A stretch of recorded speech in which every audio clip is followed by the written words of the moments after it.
There are three primary relationships in our lives, each of them bringing us a different virtue, a different character trait, which of course are essential to life.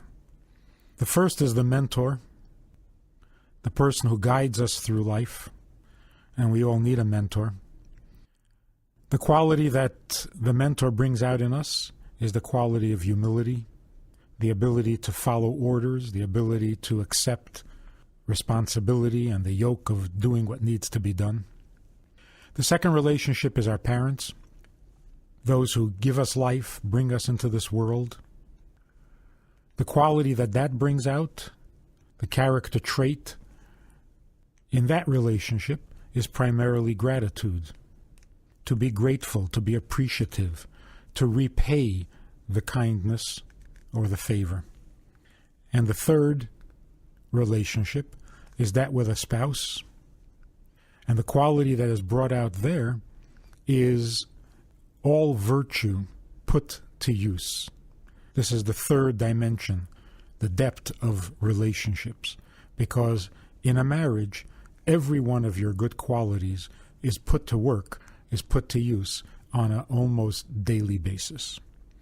We spoke about this in a lecture entitled My Mentor, My Parent, My Spouse. This was at a bookstore, Borders Books, in Minneapolis, and it went something like this. The Gemara says, Talmud says that a man should honor his teacher even more than his father. In certain ways, the teacher comes before the father. He's talking about a Torah teacher, the teacher who teaches you Judaism and how to serve God. And the Gemara gives a reason. Why do you honor your teacher more than your father? Because your father brought you into this world. Your teacher is going to bring you into the world to come. And the world to come is eternal. This world is temporary. And so you owe your teacher a greater debt of gratitude than your father. What that tells us is that we need a teacher to bring us into the world to come, or heaven, in quotes, whereas our Father brings us into this world in the physical. What does it mean to bring someone into heaven? The purpose of a teacher, a real teacher, is not just someone who teaches you how to survive. I mean, that's necessary also, but your father can certainly do that. You don't need a mentor in addition to your father. The purpose of a mentor is not practical or pragmatic. The reason that we need a teacher is to raise us, to lift us above our existence, beyond this world, into something heavenly. This doesn't mean heaven like when you die and go to heaven. Heavenly meaning that the meaning of life, the purpose of your life, is something greater than mere existence or survival. So why do we need a teacher? We need a teacher to raise us, to pull us upwards into a greater world, into a greater reality, into heaven, even while we're on earth. The teacher who does that for his students deserves eternal gratitude, because what he gives his student is of eternal value. We'll talk about that a little more. The next relationship are the parents. The parents are, as the Talmud says, partners with God in the creation of a child. In other words, in the physical existence and the birth of a child, the parents are partners with God. What is the virtue in that? In that relationship? The virtue in that relationship is we are composed, a human being is a composite of body and soul. And there's the eternal debate. What's more important, your body or your soul? Now, at first glance, it would seem like a very simple and obvious answer. Of course, your soul is more important. But it's not that simple. What good is a soul without a body? A soul is holy, it's pure, it's innocent, it's divine, it's eternal. But of what use? Of what purpose? So a soul in heaven is a delightful existence and a delightful being, but it doesn't accomplish anything.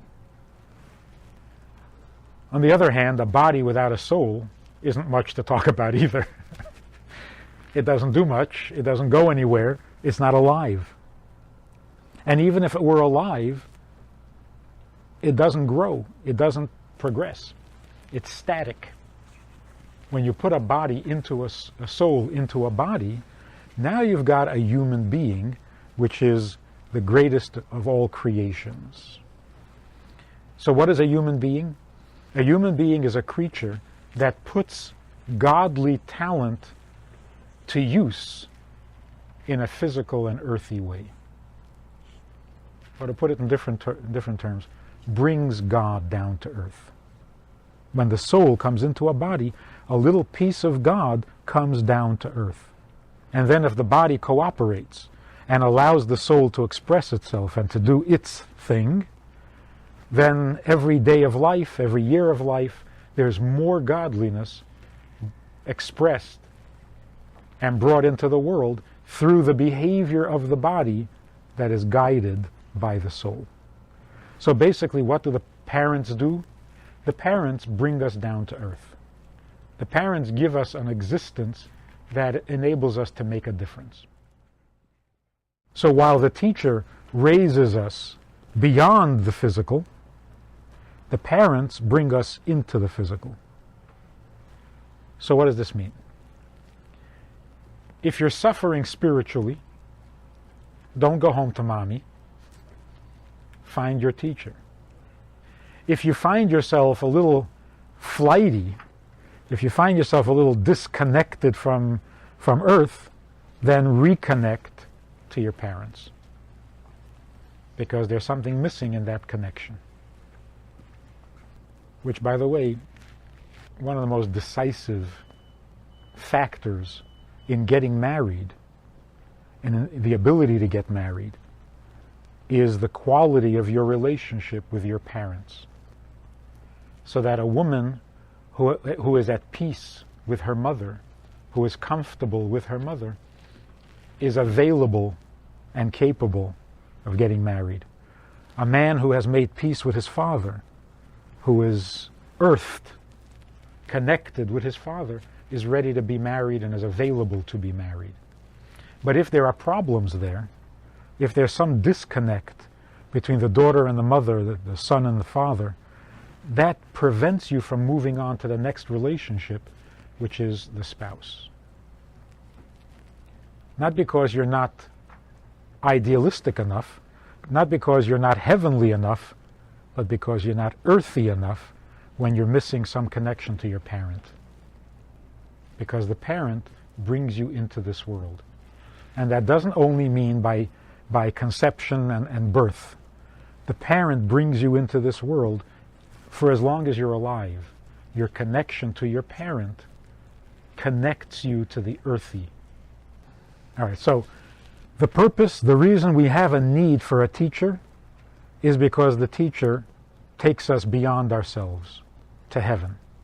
The reason we need a dependency and a relationship with our parents is because our parents make us real in the earthly life, in the physical.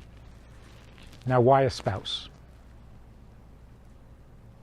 We're told that every marriage is preordained, predetermined, or, in the more common expression, made in heaven. A match made in heaven. That doesn't mean that it's pleasant and lovely and enjoyable. Because the ones that are neither pleasant nor enjoyable are also made in heaven. And in fact, why would any marriage not be pleasurable and enjoyable? Because it's made in heaven. It's made in heaven, but it has to be lived out on earth. And sometimes that is not an easy task. So it is heavenly ordained, but you got to apply it to the physical. And what's heavenly doesn't always work in the physical, at least not easily. So when God chooses who you're going to marry, I mean, that's a scary thought. Everybody's comforted by that thought. You know, you're marrying the right person, God chose it, it's wonderful. No, if God chose it, you're in trouble. Because to some degree, God chooses on His standards, and He overestimates us. God gives us the benefit of every doubt. He says, yeah, you marry that guy. He's a very good guy. He likes us. So when God chooses a mate, it's on by heavenly standard. He uses a divine yardstick and then expects you to live up to it. And that's why God had to invent divorce, because it's His fault. So it's not like, look, I want you to be married to this person. If you can't, tough. You're the problem. God says, no, I want you to be married to this person. I will bring you together and you will get married. And you'll last as long as you can. And when you can't anymore, I'll get you out because I got you in. It's my fault. I set the standards very high. You did the best you could. Now I'll tell you how to get divorced. So divorce is not a human invention as a way of escaping responsibility. God invented divorce, just as He invented marriage. Of course, in the days when divorce was rare, when it did happen, it was very embarrassing, and it was a social stigma, and so on and so forth. But we forget, it's God's idea that divorce should exist. I mean, there's a chapter on it in Torah. There's a whole volume on it in the Talmud. So it's certainly not an evil thing. It's one of the 613 commandments. So when a couple get divorced properly, according to Torah instruction, they're fulfilling one of the commandments. Of course, it's one of those commandments we'd rather not fulfill. So every marriage is made in heaven.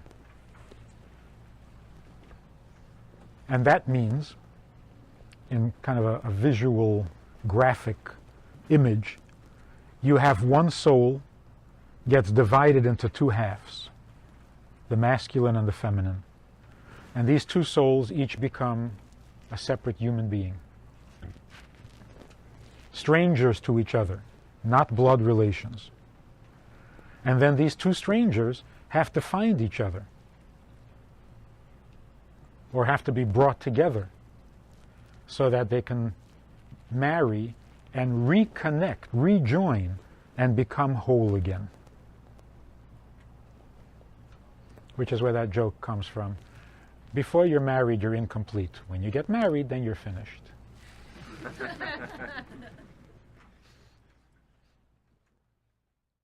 So what is marriage? What is the relationship with a spouse? The relationship with a spouse is the idea of completion. Because we have three dimensions to our being. Up, down, and deep. Those are the three dimensions. The teacher takes you up to heaven, parents bring you down to earth, and your spouse gives you the depth of existence because it completes you. You become three-dimensional. How does the spouse do that? Aside from the soul issues of becoming whole, whatever virtues there exist in being earthy, and whatever virtues there exists in being heavenly, where do they get expressed? What's the arena? Where is the setting in which all of those virtues get acted on, get actualized? The place that it happens most is in marriage. Or in different words, there are those commandments out of the 613, there are those commandments that are very earthy. Honor your father and mother. Have honest scales in your business. Don't covet your neighbor's donkey. This is very earthy stuff, right? There's nothing mystical about it. And then there are those virtues that are very mystical. Selflessness, generosity, trust, service, putting someone else before yourself. These are mystical things. soulful things.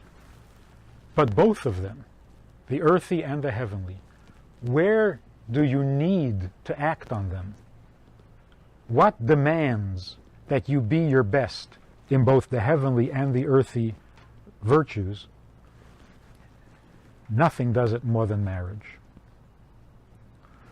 Because there isn't a single virtue that we're capable of that marriage doesn't demand. Just a simple example. Being generous. When you don't have a spouse, how often are you called upon to be generous in a week? Somebody knocks on your door collecting for the, for planting trees in Israel. How often? Once a year? Somebody knocks on your door to donate to the Red Cross. Once a year? How often do you have to be generous? When you're married? There isn't a moment that you don't have to be generous. I mean, just the very fact that you share your space with another person is very generous. Sometimes too generous for people. Some people don't want to be that generous. So it's a battlefield, actually, on which every one of your talents are required, necessary, daily. So you get to exercise all those good muscles on a regular basis. So the third relationship, the one with the spouse, is the one that gives our existence, which is composed of heaven and earth, of our mentor and our parents. Now the spouse comes along and gives all of that the third dimension, which is depth. Without that, we're two-dimensional. We have great ideas and we're great people, but there's no depth to it. When those three relationships are working, life is wonderful. When one of those relationships is lagging, then something gets caught, something gets stuck. Life is not flowing. And you have to identify which relationship is suffering so that I know which one to fix. And very often we confuse them. I need a teacher, but I don't realize that. So I complain that my spouse is not helpful. But that's not the problem in my life. My problem in my life is I need a mentor, and I'm trying to get what I need from the wrong person. So I complain that my father was no good. But I don't need my father right now. I need a mentor. And on the other hand, you find very often kids go to school and they're complaining to their teacher. They don't like the subject. They don't like the school. They don't like the seat. They're sitting too far in the back, too close to the front. And really, they're angry at their father. So we get very confused in these relationships and in these needs. When we sort them out, we're halfway cured. Just knowing which of the relationships is suffering, that's half the cure. Unfortunately, for many in America, yes, maybe in the West, the relationship with a mentor is so neglected that we will never recognize that need, no matter how much we suffer, because it just doesn't exist in our vocabulary. A mentor? I need a mentor? Did you ever hear this? I mean, we don't talk about it. In fact, we almost dismiss it as old-fashioned or unhealthy dependency. Why do you need a mentor? Don't you know right from wrong? You don't know what you need to do? Everybody knows. I don't need to be told. Like the student who said to me, he doesn't like religion. Because he doesn't like the idea that God is going to tell him what's right and what's wrong. He says, I know what's right and what's wrong. I don't need God to tell me. I said, like, for example, what? What's wrong that you know? He says, murder is wrong. I know that. I said, very funny. 3,000 years later, after God said, thou shalt not kill, you come along and say, oh, I know that. Tell me that 3,001 years ago, then I'd be impressed. In fact, I was just thinking about all these books. All these books. which is a tiny fraction of all the books that have been written in history. This is a lot of books. Human ingenuity, human inventiveness, human brilliance, human genius, all of this, all of this. And yet, when you narrow it all down, when you get right down to the real basics, nobody has ever added on the 11th commandment. It hasn't changed in 3,000 years. Murder is still wrong, honoring your parents is still right. Isn't that amazing? In spite of all these books almost. Because human beings are always trying to reinvent. We're always trying to reinterpret. We're always trying to come up with something new. Nobody ever came up with the idea that killing your mother is a good idea? No. Well, maybe some people did. But their books are not popular. Actually, you know, Mel Brooks had that 2,000-year-old man routine. You ever hear that? He was supposed to be there throughout history because he's thousands of years old. And somebody said, were you there when they gave the 10 Commandments? He says, 11. Says, you mean there were 11 commandments? He says, yeah, we don't want to talk about it. He said, well, what was the 11th commandment? No, never mind. They dropped it. He said, what was it? He said, it was thou shalt not squint. We dropped it. It wasn't. None of the 10 Commandments was ever dropped. In fact, I just read a book recently. Oh, I didn't read the book, I just looked at it. What the book is basically all about is if you want to be healthy and get rid of the stress in your life that's killing you, sanctify your Sabbath. Hasn't changed. The 10 Commandments don't change, which is really almost miraculous because, I mean, look at these books. People like their own ideas. And yet we've never changed those. We've tried. We've tried to justify murder on different grounds. Doesn't go. Doesn't work. So certain fundamentals are so simple that you can't even write a book about it. There isn't enough to fill pages. It's just a little list of 10 Commandments. The rest, the stories about Abraham, Isaac, Jacob, but you can't fill a book with just 10 Commandments. And yet they are so fundamental that they are the realities that don't change and will never change and so on. So the third dimension to our existence is that when we take all of these commandments and put ourselves in a position where we are not ready or willing to live up to all those values should they be necessary, we make them necessary. And then you add the kids to the mix. If you're married and you have kids, 10 Commandments are not enough. You need to be so good. Every one of your talents, every one of your virtues, every one of your abilities goes into being married and raising your children. So when people say 613 commandments, why do you need so many? You imagine if people kept 30 commandments, they would be very good people. 100 commandments, you'd be a saint. Why do you need 613 commandments? Somebody asked me this. I said, are you married? He says, no. I said, see? Yeah. That's why you don't understand. When you get married, you realize 600 is not enough. Should have been 1,000. And really, even people who keep 613 commandments end up going to the rabbi to find out what else they can do to make their marriage better. Because there's no end to that. Every talent, every virtue, every decent impulse that we have gets used in marriage and in raising children. That's the third dimension. There are different talents that we use in these three different relationships. And primarily, what does it take to be a good student and to really have a mentor? Obviously, you have to have some intelligence.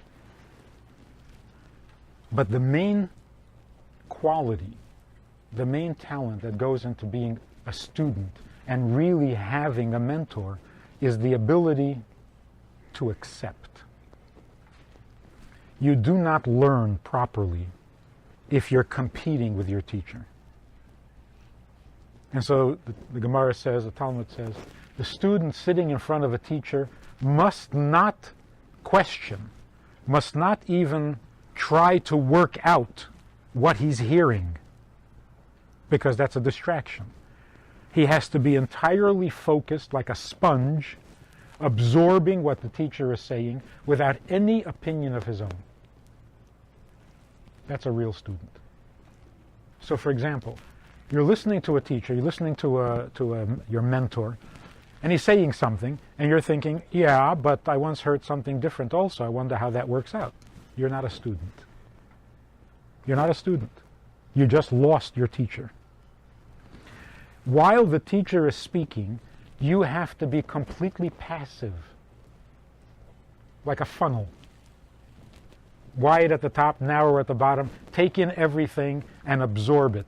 Don't process. After the lecture is over, after you've heard what the teacher says, after you've heard what the mentor has to say, and you've absorbed it completely, then you go home and you process. Come up with a question, you go back and you ask. But in order to be a student, you have to be completely passive. That's the talent of a student. Now, the talent of a teacher is that he makes the student passive. That's a whole different subject, how to be a teacher. The mind has a very hard time being passive. The mind is creative. The mind is always working. Thoughts are always active. So it takes a real effort to be able to quiet the mind and just listen. If you remember a teacher with whom you did that, for whatever reason, because a teacher was talented or because you were at that time in a real student mode. But if you remember that teacher, you know what I'm talking about. The teacher who, when you walk into his class, all you want to do is hear. And when he's speaking, you don't want him to stop. And then afterwards, sorts of questions. But that's the talent that is demanded most in having a mentor. In simple words, it's a certain kind of humility. What is the main talent in a relationship with parents?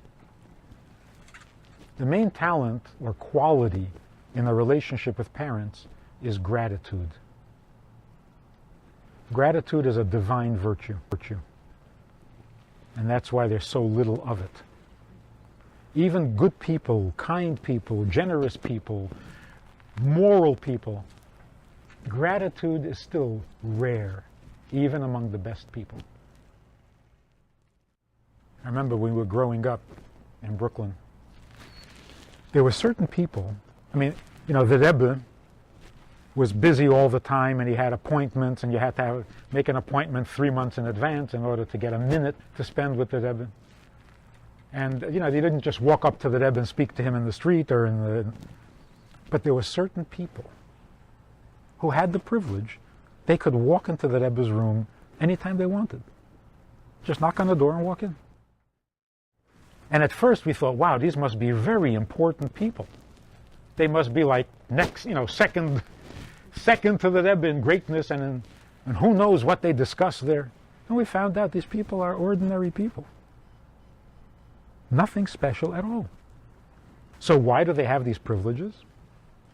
Because when the Rebbe's father-in-law, previous Rebbe, came to America in 1940, that family, the parents of these people, helped the previous Rebbe, helped his father-in-law get settled, to bring their stuff in, with papers, with legalities, or whatever it was.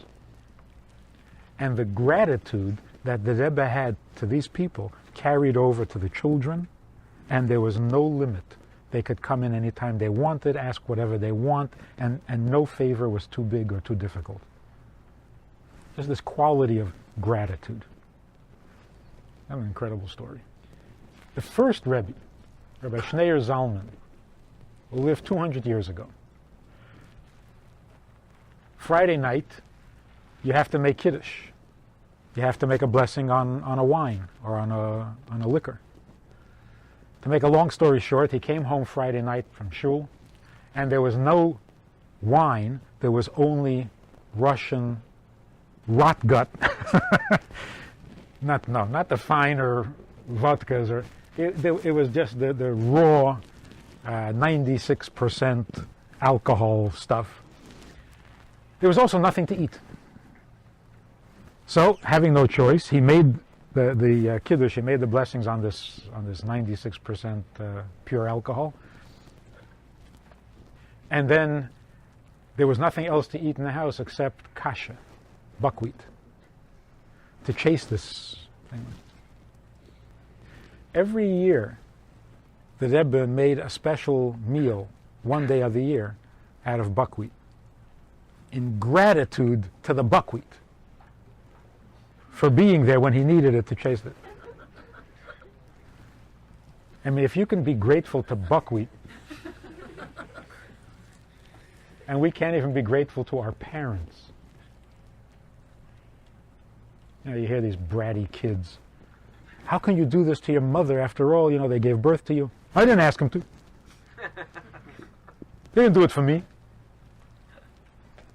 So gratitude is that quality that parent relationship demands the most and brings out within us more than anything else. And then thirdly, the relationship with the spouse. What quality is the primary, what virtue is the primary virtue in the relationship with a spouse? Generosity. You cannot be married without being generous. You have to be generous with your time. You have to be generous with your attention. You have to be generous with your money. You have to be generous with your space. You have to be generous with your ego. I mean, generous in every possible way. And the inability to be generous is probably responsible for 90% of all our marital problems, including even physical, intimate problems, come from a lack of generosity. So these are the three virtues and the three talents and the three relationships that make our lives. Navigating destiny. Why is it that some people have such a big issue with their parents? Difficulties. Other people have no difficulties at all. Doesn't seem fair. Some people have these huge problems with their spouse. Some people have no problems at all. Doesn't seem fair. And some people have a problem with their mentors, with their clergy, with their teachers, with their spiritual leaders, with their tradition, with their God. Some people have no problems at all. Doesn't seem fair. Destiny means the issues in your life are not an interference in your life, but are those issues that you are being challenged with because you need to rise to that particular challenge. And if you had some other problem, you wouldn't be accomplishing what you were sent to accomplish. So knowing that there is a destiny to our existence basically tells us that whatever difficulty we're encountering, that's the one that's supposed to be there. And when people say, my life was fine, I had a good life, until this thing came along, and that's it, ruined my life. No, this thing came into your life because it's part of your life, because it belongs in your life, because you're supposed to fix it. Nothing happens to you that wasn't meant to happen, or that was meant to destroy your life. No such things happen.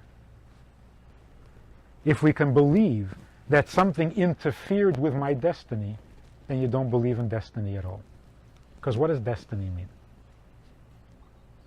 Destiny means this is what is going to happen without any possibility of it being otherwise.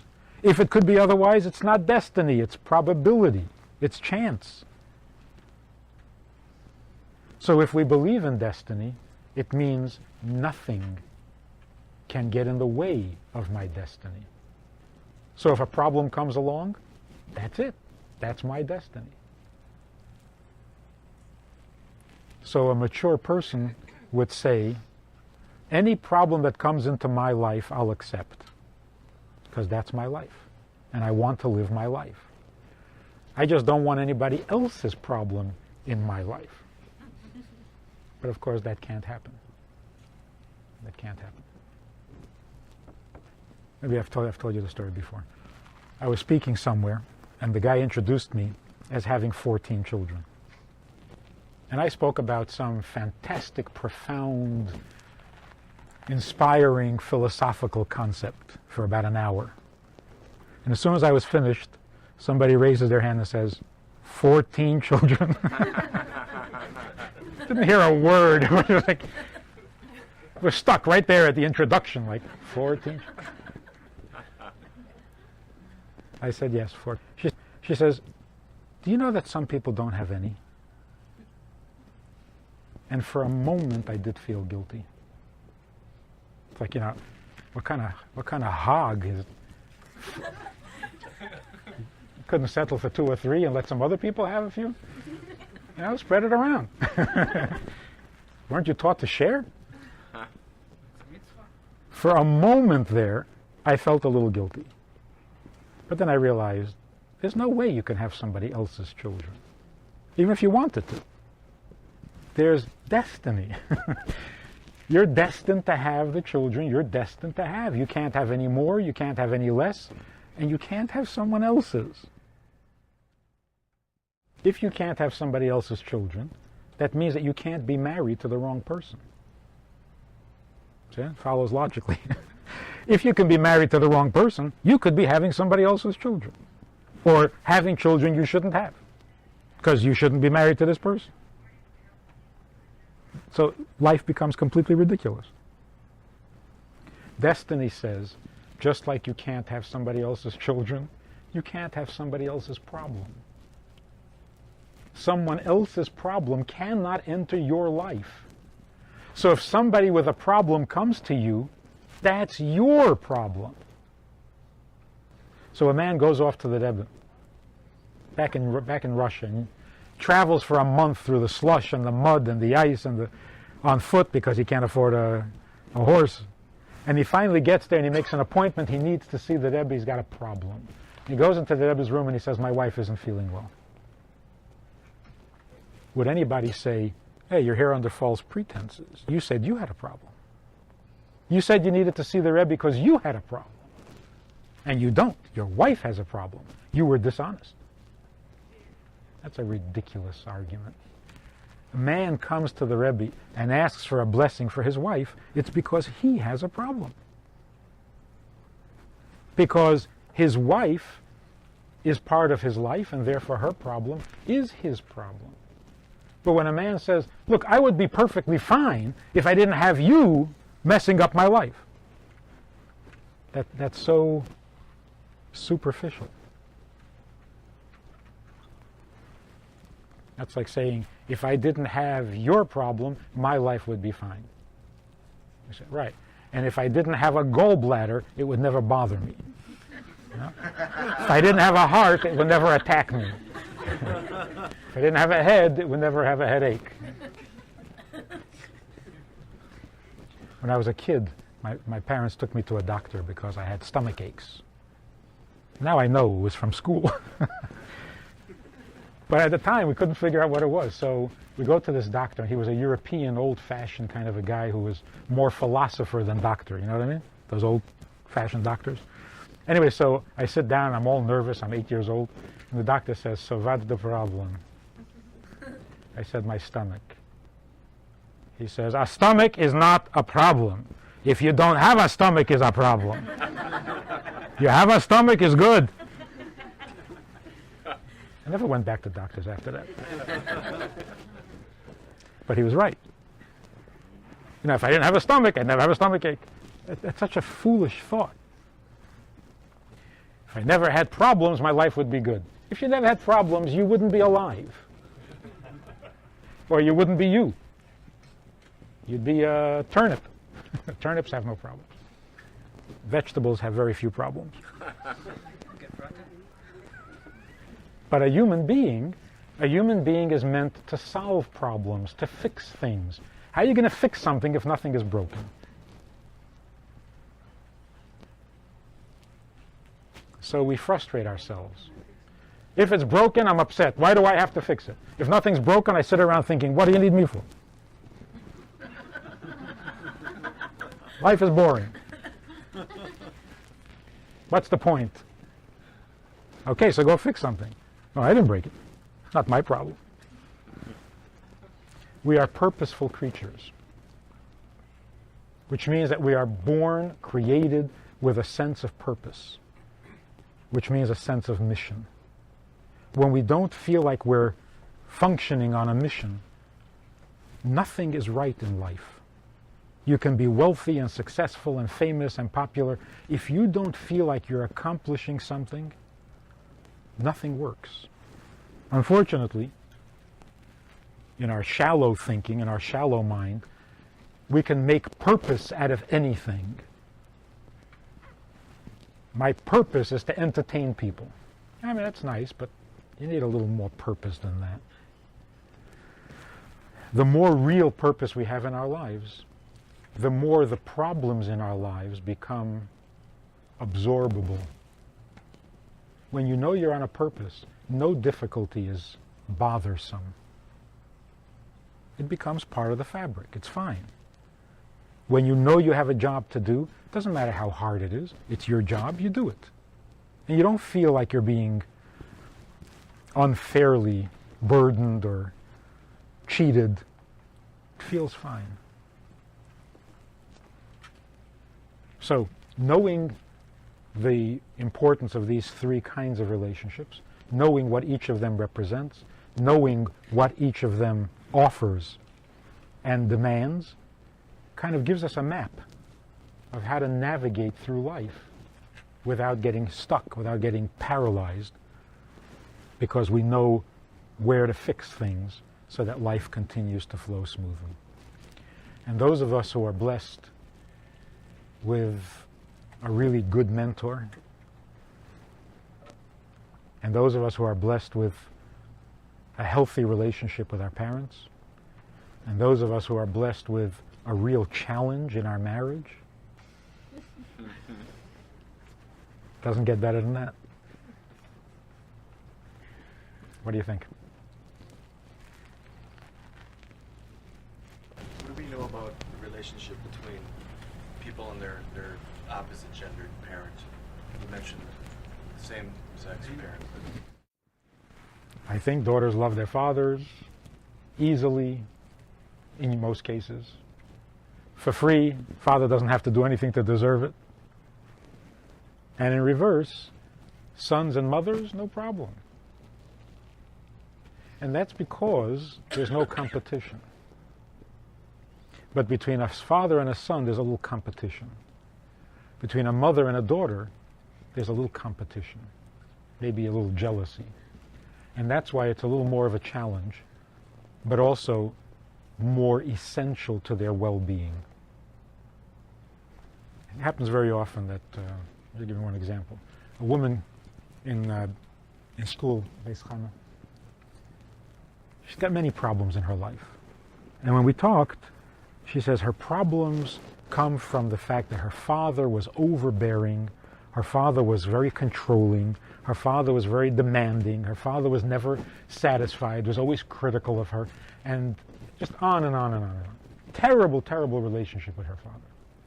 She says, you see, and that's why my life is messed up. And I think modern psychology would probably agree with her. So I said to her, so tell me about your mother. She says, my mother? No, my mother's okay. But my father would always criticize me whenever I fine, all right, but tell me a little bit about your mother. She says, what? I said, you did have a mother. She says, yeah. I said, can you tell me something about her? She says, what? I said, I don't think your problem is your father. So you had a difficult father, so walk away. Can't walk away. Why? Because you have no mother. Your problem is not a difficult father. Your problem is a non-existent mother. You're a woman without a mother. Now, of course, you can blame that on your father, because he distracted you from your mother. He monopolized your attention by being so whatever. But what you're suffering from now is the fact that you have no mother. And that's why no matter how much we're going to talk about forgiving your father, understanding your father, getting along with your father, that's not going to help. You have no mother. And a daughter needs her mother more than she needs her father. So when I said to her, you know what the best thing would be for you to get married? She says, I just finished telling you I can't get married. I hate men. My father did this. She goes through the whole list again. You want to get back at your father? Get married. That's your best revenge. Stop being his victim, get married, and throw him out of your life. No. Of course no. Because you don't have a woman image. You don't have a mother model. That's what's keeping you from getting married, not your angry father. I mean, not that the angry father isn't destructive, but a woman needs a mother. So one of the best things a father can do, should do, if he's generous enough, is that when he gets attention from his daughter, he should deflect it back to the mother. It's very hard to do because fathers love attention from their daughters. But you can't do that. A daughter comes to the father and says, what should I do? Talk to your mother. Ask your mother. She knows. Be like your mother.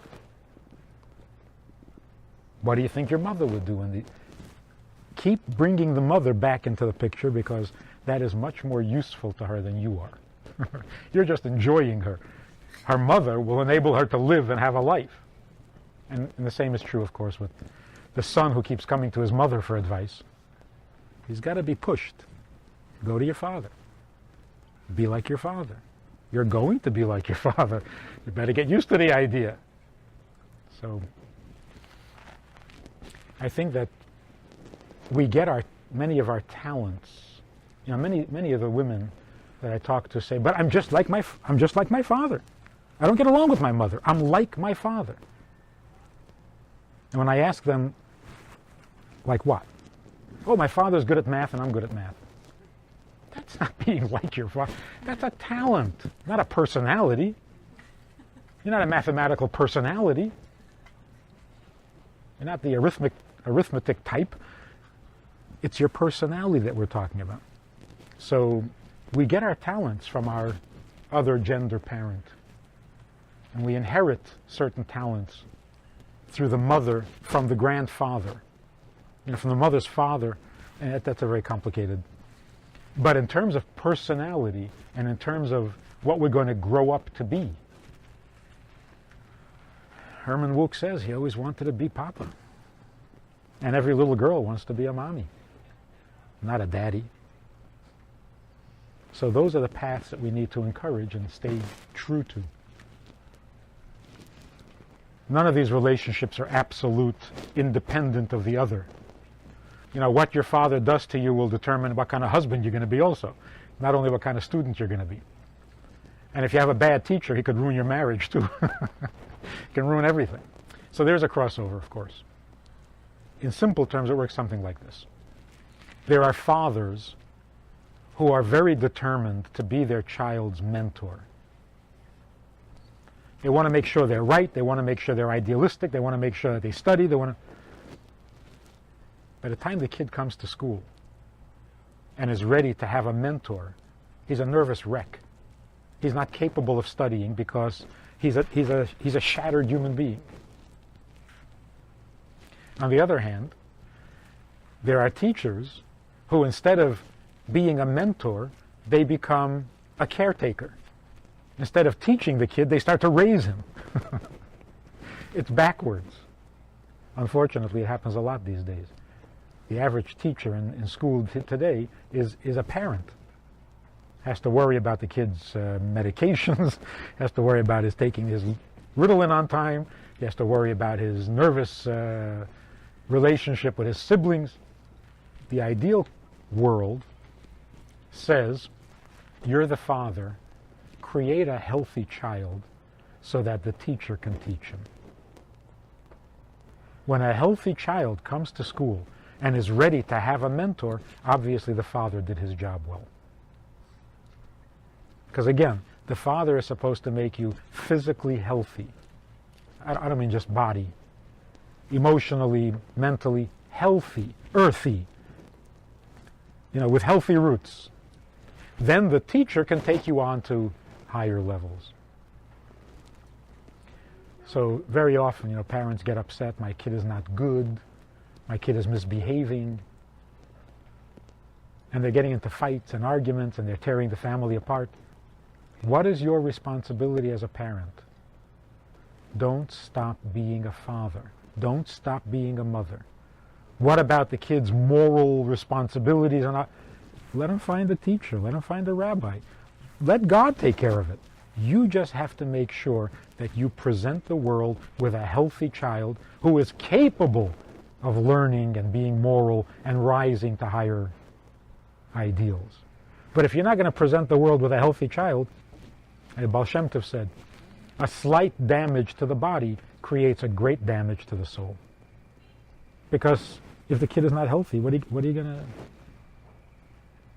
All the idealism in the world is not going to take. Is homeschooling problematic? Is homeschooling problematic? It can't be terribly problematic because it used to be the norm in the terrible old days Then you've got a father, back in Europe. parent as a teacher. Well, it only goes so far. As a young child, the father can be the teacher. He's not the mentor. The mentor comes at a more advanced, more mature. Give a 10-second definition of the optimal presentation of all three. Mentor, teacher, parent. As to what the limits, what each role does best. Not delve into. If you want an overly simplistic, your mother is supposed to make you believe that you are perfect. You're a blessing to the world. You're an angel. You make life worth living. Your teacher is supposed to tell you, your mentor is supposed to tell you that that's your mother's opinion. That's what a mother is supposed to say. But the fact is that you're a raw, undeveloped, useless creature who has a lot to learn and have to work very hard to accomplish something and make something of yourself. So that's the difference between what the mother tells you and what the mentor tells you. Your parents are supposed to correct you in practical living issues, not in philosophy. They're supposed to, of course, make you into a healthy person. A healthy person means not someone who lies and steals.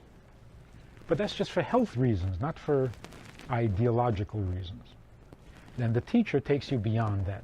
Okay, you're a normal human, healthy, decent human being, but so what? What are you going to make out of your life? So you're capable. So what are you going to do with all those abilities? But if a kid comes to school and he's not healthy and he's not capable, what's a mentor supposed to do with him? So the mentor suddenly becomes your parent. That's not optimal. And then, of course, the mentor doesn't help, so you go ahead and get married. Now your wife has to be your mother.